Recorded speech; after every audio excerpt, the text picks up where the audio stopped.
have for you now a follow-up for a story that we have been on this week. It is a follow-up that I have to tell you I'm not all that happy to have the opportunity to tell you about.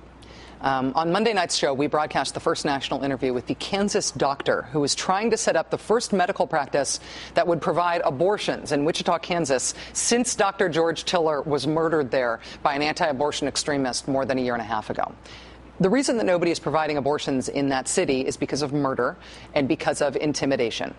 Dr. Tiller was murdered. He used to provide that service. And now Dr. Mila Means, who would like to provide that service, is being forced out of the building in which she practices medicine because of anti-abortion protests and because of the promise from the anti-abortion movement that it will physically blockade that office the way they did to Dr. Tiller's office day in and day out up until the day that he was killed. That threat has caused Dr. Means' landlord to sue her, sending her out in search of somewhere, anywhere, that will not be intimidated enough to stop her from paying rent to practice medicine there. After our interview with Dr. Means on Monday night, I am sorry to say that she last night had protesters show up at her house. This is a form of intimidation that's been used over and over again by the radical edge of the anti-abortion movement. Dr. Means' house is outside of Wichita. No offense to suburban South Central Kansas, but it is really out in the middle of nowhere. These protesters who gathered at her house last night, they were not in a high-traffic area. They were in a very low-traffic suburb that the whole suburb is only home to about 2,000 people. So it's not like they were out there to get a message out to passersby. And these protesters did not announce their plans to the media. They didn't try to get cameras there or get people around who they could persuade to their point of view. Because here's the thing. Converging on the home of a doctor who was trying to become the first abortion provider in Wichita since the last one was murdered, it is not the sort of thing you do because you're trying to persuade people, to persuade other people that you're right about abortion. It is the sort of thing that you do if you are trying to intimidate one person, Dr. Means. They did not do this to persuade anybody of the rightness of their cause, but to intimidate their audience of one. Where did the protesters get Dr. Means' home address?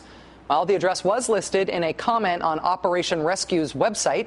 After we called the president of Operation Rescue today, he told us he would take it right down. He did do that. That comment with the address of Dr. Means was removed from Operation Rescue's website today. It had been up since the 3rd of February. One of our producers also drew the short straw today and got one of the protest leaders who showed up at the doctor's house last night to talk to her on the phone today. And he gave us this statement. Quote, abortionist Mila Means' address is part of public record and is well known by pro-life organizations. She is killing babies right now in Kansas City and plans to kill in Wichita. We will notify her neighbors and all who do business with her.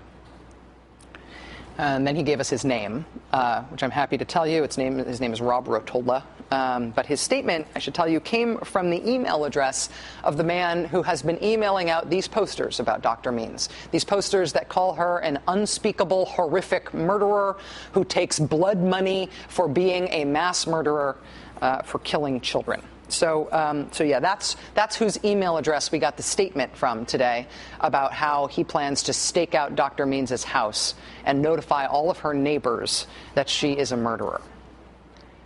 On paper, if you are an American woman, you have the right to get an abortion if you think you need one. In reality, in many places, you do not really have that right. And you really do not have that right because of violence and intimidation. And that supposedly is not the way that you get your way in America. The reason that, as far as we know, abortion services are not available in South Central Kansas right now is because of the murder of the previous provider and because of the intimidation of anybody who might dare to replace him. Part of our show is decamping to Kansas early next week to stay on this story. I continue to salute the people who not only want to take over this mantle from the provider who was killed, but who are willing to make known who they are publicly, given the risks they are taking by doing that. It is a sign of bravery against a movement that is getting its way through force, and it's not supposed to work that way in America.